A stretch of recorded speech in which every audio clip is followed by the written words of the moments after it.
This evening I am doing my evening hunt out here in an area that is known as Brushy Creek. Brushy Creek is a very, very long creek that runs through the town of Round Rock, but the area that I'm hunting is technically outside of the city limits of Round Rock, and it's a perfect little spot for deer hunting because it's behind a neighborhood area. It is an area that I have all of the landowners' permissions to be out here and the blessings of the game warden. And it seems a bit suburban because there's a city park about 200 yards across the roadway and across the creek.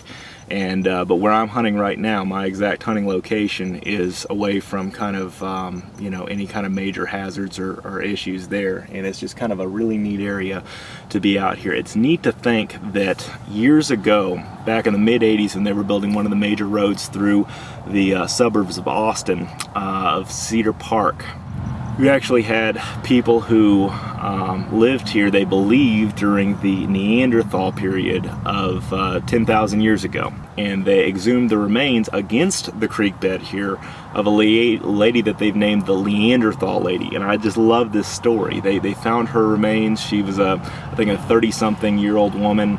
And they found her remains and they named her the Neanderthal lady because she would live during the Neanderthal period. And she was named after the town that had just been named in the 70s of Leander, and that's the town that I live in. And it's a really, really neat little story.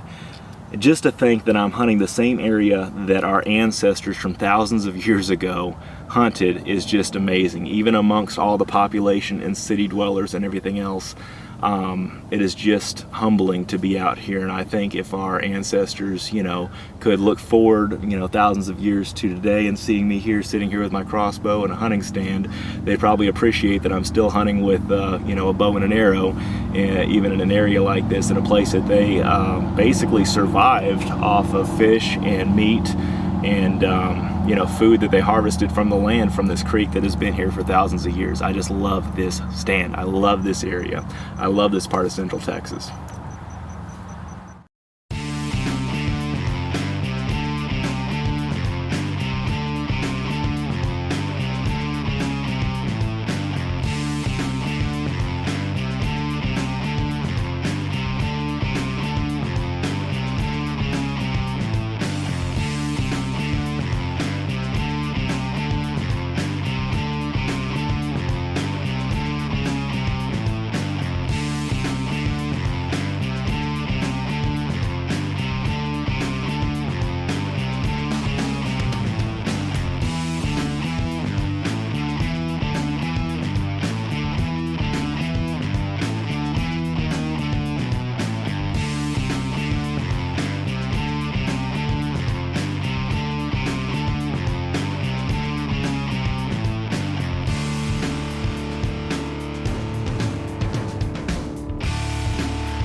Yes, yes, yes, yes.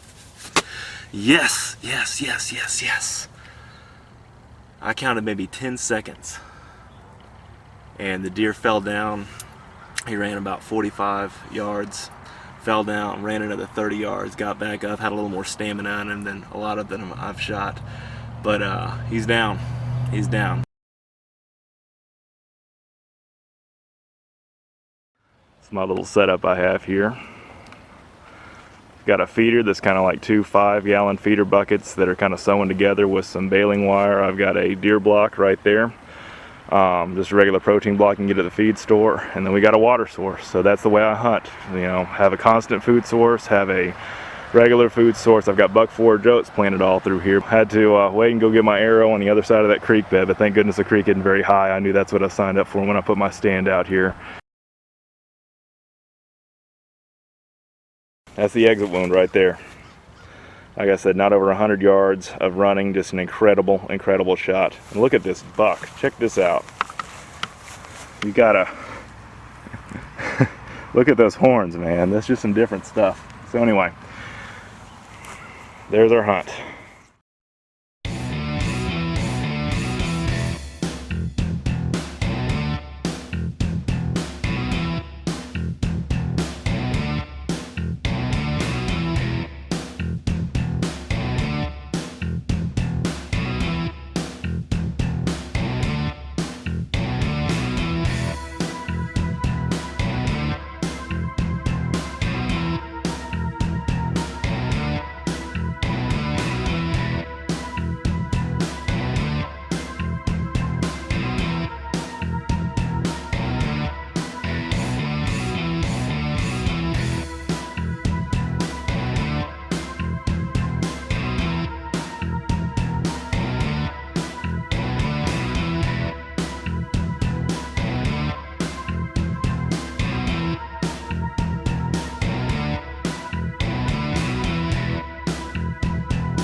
He's down. He's down.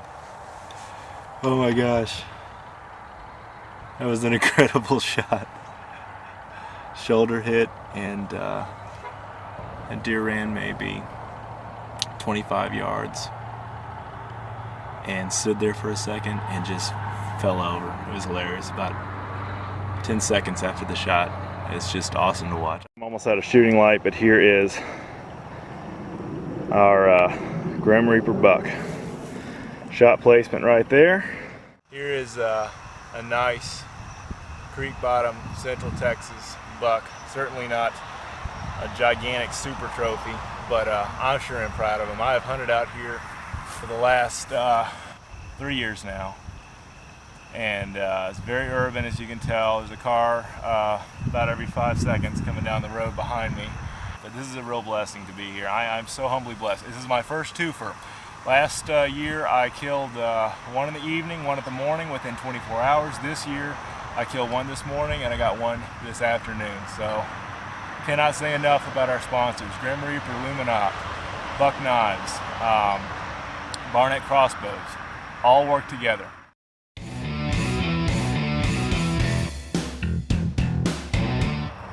By the way, we're at my feeder. Guess where my arrow is.